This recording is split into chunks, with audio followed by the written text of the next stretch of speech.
Hello, this is Morel Bernard with a continuing story of Dracula. Yes, last words were, she is steered mighty strangely. Look, for she doesn't mind the hand on the wheel, changes about with every puff of wind. We'll hear more of her before this time tomorrow. That was the prediction.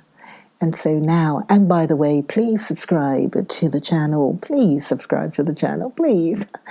And please share these videos. So the continuing story of Dracula. And this is taken from Mina Murray's journal. She's writing from Whitby. One greatest and suddenest storms on record has just been experienced here, with results both strange and unique. The weather had been somewhat sultry, but not to any degree uncommon in the month of August. Saturday evening was as fine as was ever known, and the great body of holiday makers laid out yesterday for visits to Mulgrave Woods, Robin Hood's Bay, Rig Mill, Runswick, Sates, and the various trips in the neighbourhood of Whitby. The steamers Emma and Scarborough made trips up and down the coast, and there was an unusual amount of tripping both to and from Whitby. The day was unusually fine till the afternoon, when some of the gossips who frequent the East Cliff churchyard and from that commanding eminence watched the wide sweep of sea visible to the north and east, called attention to a sudden show of mares' tails, high in the sky to the northwest. The wind was then blowing from the southwest in the mild degree, which in barometrical language is ranked number 2, equal light breeze. The Coast Guard on duty at once made report, and one old fisherman, who for more than half a century has kept watch on weather signs from the East Cliff, foretold in an emphatic manner the coming of a sudden storm. The approach of sunset was so very beautiful, so grand in its masses of splendidly coloured clouds, that there was quite an assembly on the walk along the cliff in the old churchyard to enjoy the beauty. Before the sun dipped below the black mass of Kettleness, standing boldly athwart the western sky, its downward way was marked by myriad clouds of every sunset colour, flame, purple, pink, green, violet, and all the tints of gold, with here and there masses, not large, but of seemingly absolute blackness in all sorts of shapes, as well outlined as colossal silhouettes. The experience was not lost on the painters, and doubtless some of the sketches of the prelude to the great storm will grace the R.A. and R.I. walls in May next. More than one captain made up his mind then and there that this cobble, or his mule, as they termed the different classes of boats, would remain in the harbour till the storm had passed. The wind fell away entirely during the evening, and at midnight there was a dead calm, a sultry heat, and that prevailing intensity which on the approach of thunder affects persons of a sensitive nature. There were but few lights in sight at sea, for even the coasting steamers, which usually hug the shore so closely, kept well to seaward, and but few fishing boats were in sight. The only sail noticeable was a foreign schooner, with all its sails set, which was seemingly going westwards. The foolhardiness or ignorance of her officers was a prolific theme for comment while she remained in sight, and efforts were made to signal her to reduce sail in face of her danger.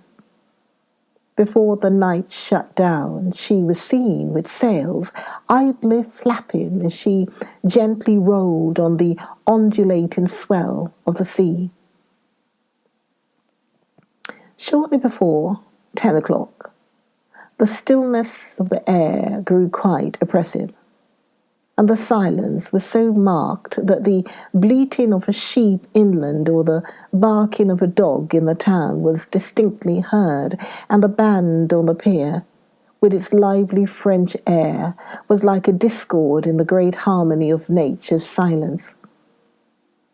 A little after midnight came a strange sound from over the sea, and high overhead the air began to carry a strange, faint, hollow booming. Then, without warning, the tempest broke, with a rapidity which at the same time seemed incredible, and even afterwards is impossible to realize. The whole aspect of nature at once became convulsed. The waves rose in growing fury, each overtopping its fellow, till in a very few minutes the lately glassy sea was like a roaring and devouring monster. White-crested waves beat madly on the level sands and rushed up the shelving cliffs. Others broke over the piers, and with their spume swept the lanthorns of the lighthouses, which rise from the end of either pier of Whitby Harbour. The wind roared like thunder, and blew with such force that it was with difficulty that even strong men kept their feet, or clung with grim clasp to the iron stanchions. It was found necessary to clear the entire piers from the mass of onlookers, or else the fatalities of the night would have been increased manifold. To add to the difficulties and dangers of the time, masses of sea fog came drifting inland, white, wet clouds, which swept by in ghostly fashion, so dank and damp and cold that it needed but little effort of imagination to think that the spirits of those lost at sea were touching their living brethren with the clammy hands of death. And many a one shuddered as the wreaths of sea mist swept by. At times the mist cleared, and the sea for some distance could be seen in the glare of the lightning, which now came thick and fast, followed by such sudden peals of thunder that the whole sky overhead seemed trembling under the shock of the footsteps of the storm. Some of the scenes thus revealed were of immeasurable grandeur and of absorbing interest. The sea, running mountains high, threw skywards with each wave mighty masses of white foam, which the tempest seemed to snatch at and whirl away into space. Here and there, a fishing boat, with a rag of sail, running madly for shelter before the blast. Now and again the white wings of a storm tossed seabird. On the summit of the east cliff, the new searchlight was ready for experiment, but had not yet been tried. The officers in charge of it got into working order, and in the pauses of the inrushing mist swept with it the surface of the sea. Once or twice its service was most effective, as when a fishing boat with gunwale under water rushed into the harbour, able by the guidance of the sheltering light to avoid the danger of dashing against the piers. As each boat achieved the safety of the port, there was a shout of joy from the mass of people on shore, a shout which for a moment seemed to cleave the gale, and was then swept away in its rush. Before long, the searchlight discovered some distance away a schooner with all sails set. Apparently, the same vessel which had been noticed earlier in the evening. The wind had by this time backed to the east, and there was a shudder among the watchers on the cliff as they realized the terrible danger in which she now was. Between her and the port lay the great flat reef on which so many good ships have from time to time suffered, and with the wind blowing from its present quarter, it would be quite impossible that she should fetch the entrance of the harbour. It was now nearly the hour of high tide, but the waves were so great that in their throes the shallows of the shore were almost visible, and the schooner, with all its sails set, was rushing with such speed that, in the words of one old salt, she must fetch up somewhere, if it was only in hell. Then came another rush of sea fog, greater than any hitherto, a mass of dank mist which seemed to close on all things like a grey pall, and left available to men only the organ of hearing for the roar of the tempest and the crash of the thunder, and the booming of the mighty billows came through the damp oblivion even louder than before. The rays of the searchlight were kept fixed on the harbour mouth, about and across the east pier, where the shock was expected, and men waited breathless. The wind suddenly shifted to the northeast, and the remnant of the sea fog melted in the blast, and then, mirabile dictu, between the piers, leaping from wave to wave as it rushed at headlong speed, swept the strange schooner before the blast, with all sail set, and gained the safety of the harbour.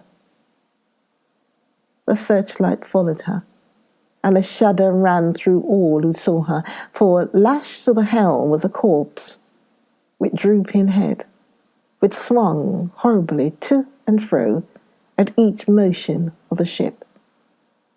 No other form could be seen on deck at all. A great awe came on all as they realized that the ship, as if by a miracle, had found the harbour, unsteered save by the hand of a dead man. However, all took place more quickly than it takes to write these words. The schooner paused not, but rushing across the harbour, pitched herself on that accumulation of sand and gravel washed by many tides and many storms into the southeast corner of the pier, jutting under the east cliff, known locally as Tate Hill Pier. There was, of course, a considerable concussion, as the vessel dropped up on the sand heap. Every spar, rope, and stay was strained, and some of the top hammer came crashing down. But strangest of all, the very instant the shore was touched, an immense dog sprang up on deck from below, as if shot up by the concussion, and running forward jumped from the bow on the sand, making straight for the steep cliff where the churchyard hangs over the laneway to the east pier so steeply that some of the flat tombstone thrustings, or thorough-stones as they call them in the Whitley vernacular, actually project over, where the sustaining cliff has fallen away. It disappeared in the darkness, which seemed intensified just beyond the focus of the searchlight. It so happened that there was no one at the moment on the Tate Hill Pier, as all those whose houses are in close proximity were either in bed or were out on the heights above. Thus the Coast Guard on duty on the eastern side of the harbour, who at once ran down to the little pier, was the first to climb on board. The men working the searchlight, after scouring the entrance of the harbour without seeing anything, then turned the light on the derelict and kept it there. The Coast Guard ran aft, and when he came beside the wheel, bent over to examine it, and recoiled at once as though under some sudden emotion. This seemed to pique general curiosity, and quite a number of people began to run. It is a good way round from the West Cliff by the drawbridge to Tate Hill Pier, but your correspondent is a fairly good runner, and came well ahead of the crowd. When I arrived, however, I found already assembled on the pier a crowd, whom the Coast Guard and police refused to allow to come on board. By the courtesy of the chief postman, I was, as your correspondent, permitted to climb on deck, and was one of a small group who saw the dead seaman was actually lashed to the wheel. It was no wonder that the Coast Guard was surprised or even awed, for not often can such a sight have been seen.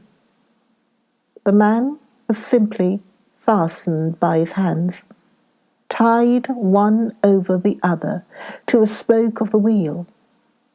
Between the inner hand and the wood was a crucifix, the set of beads on which it was fastened being around both wrist and wheel, and all except fast by the binding cords.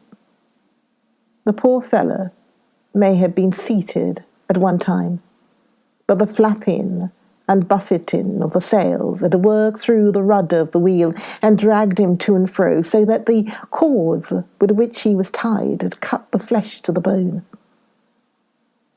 Accurate note was made of the state of things, and a doctor, Surgeon J.M. Gaffin of 33 East Elliot Place, who came immediately after me, declared, after making examination, that the man must have been dead for quite 2 days.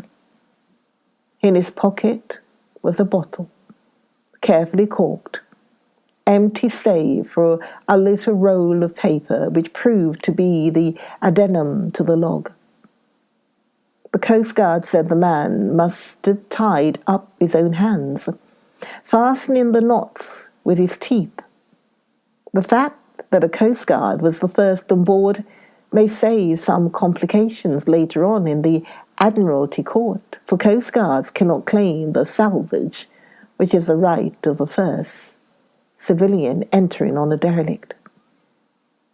Already, however, the legal tongues are wagging, and one young law student is loudly asserting that the rights of the owner are already completely sacrificed, his property being held in contravention of the statutes of mortmain, since the tiller as ombudsman, if not proof of delegated possession, is held in a dead hand.